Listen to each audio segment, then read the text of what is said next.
I-demonstrate ko ngayon ang Bernoulli's Principle.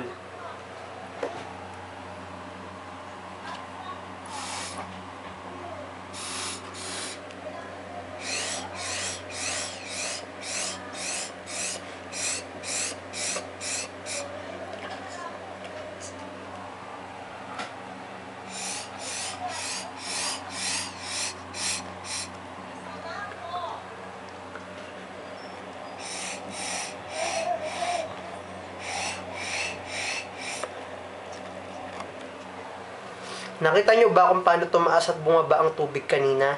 Yun ang Bernoulli's Principle.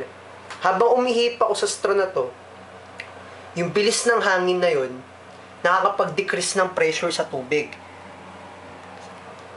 Kaya, ang nangyari, tumaas yung tubig. Parang sa payong, di ba kapag umuulan, nakikita nyo bumabaliktad yung payong?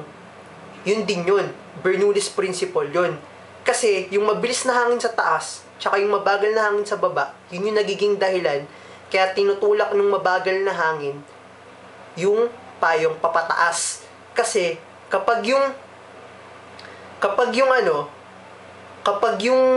hangin mabilis, yung pressure niya mababa. Kapag naman mabagal, yung pressure niya mataas. Tapos yung way nun laging papataas. Kaya yun tinutulak niya. Tapos ganun din yung sa eroplano. 'Di ba? Napapansin nyo, bibilis muna yung eroplano bago siya makarating sa may langit. Ganun yun. Yun ang Bernoulli's Principle. Ano, ayos ba?